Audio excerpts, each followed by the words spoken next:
In this guide, I'm going to show you how you can remove silent mode here on your iPhone. If you do find this guide helpful, don't forget to like the video and subscribe to the channel with all notifications on. It really does help with the channel. It lets us know that you want more content like this. We'd greatly appreciate it. And if at any point throughout this guide you do have any questions, ask us down in the comment section below and we can help you out further.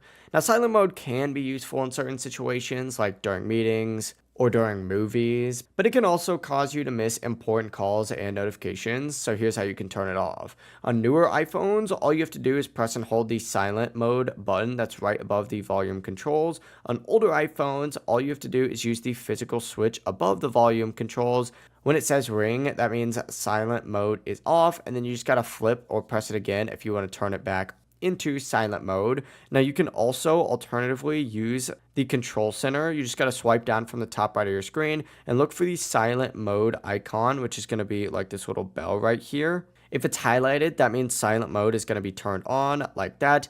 Just tap it once to disable it, just like so. Now, if your phone is still silent, just make sure you don't have a focus mode like do not disturb enabled. As you can see, I currently have that enabled, so that's going to limit those notifications. And you could toggle them off from the control center as well. But yeah, it really is as simple as that. That's how you can remove silent mode here on your iPhone so you don't miss any calls or notifications. If this guide helped you out, make sure to like the video and subscribe to the channel with all notifications on. It really does help with the channel and lets us know that you want more content like this. We'd greatly appreciate it. Have a great rest of your day though. Peace.